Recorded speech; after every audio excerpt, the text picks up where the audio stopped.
Exercice de géométrie dans l'espace, les muffins. C'est un sujet de brevet des collèges.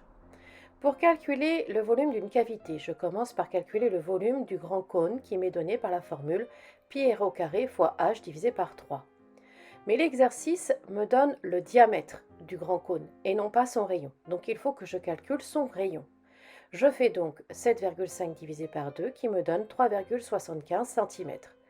Je calcule V1 est égal à P fois 3,75 au carré fois 12 divisé par 3, ce qui me donne une valeur exacte de 56,25 pi cm3. Je me rappelle que je dois conserver la valeur exacte le plus longtemps possible. Ma calculatrice va m'afficher 225 quarts pi. Je peux calculer ma fraction. 225 quarts est égal à 56,25. C'est son écriture décimale. C'est une notion découverte en cinquième. Je calcule maintenant le volume du petit cône. Le grand cône est sectionné par un plan parallèle à sa base, donc le petit cône est une réduction du grand cône. Je cherche mon coefficient de réduction. Pour cela, je dois trouver la hauteur du petit cône. Je dois bien observer ma figure. La hauteur du petit cône n'est pas 4. En effet, si je regarde bien ma figure, 4 est la hauteur de ma cavité et non pas du petit cône. La hauteur du petit cône est la distance qui sépare le petit disque du sommet du cône. C'est donc donné par la mesure 12 moins 4. Donc mon coefficient de réduction est 12 moins 4 divisé par 12. Ça me donne 8 douzièmes et après simplification, j'obtiens 2 tiers. Donc le volume du petit cône que je nomme V2 est donné par la formule 2 tiers au cube fois V1. Je me rappelle, le coefficient de réduction ou d'agrandissement est mis au cube pour calculer le nouveau volume.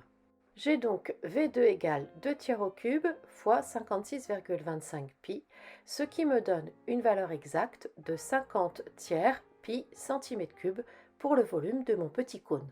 Le volume de ma cavité est donné par V1 moins V2.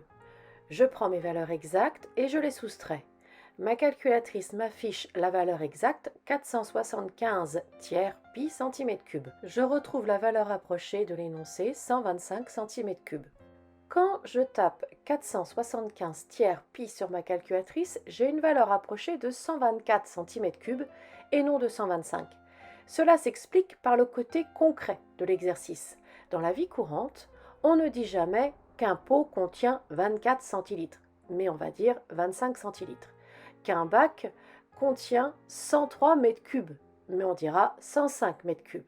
Et donc 124 cm3 devient 125 cm3. Maintenant, je sais que Léa remplit les cavités aux 3 quarts. Je me rappelle, 3 quarts de se traduit par 3 quarts s'écrit 3 sur 4. Le de est remplacé par le symbole fois. Donc il lui faudra 3 quarts fois 125 égale 93,75 cm3 de pâte par cavité. Je convertis. 93,75 cm3 est égal à 0,09375 décimètres cubes, qui me donne 0,09375 litres, puisque 1 décimètre cube est égal à 1 litre.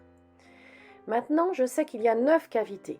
Donc, ma quantité de pâte nécessaire pour une cavité, je la multiplie par 9. Et je constate qu'il me faudra moins d'1 litre de pâte pour remplir mes 4 cavités.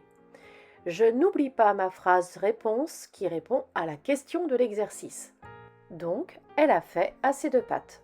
Dans ce genre d'exercice, je dois absolument accepter de rédiger mes réponses en expliquant ce que je calcule.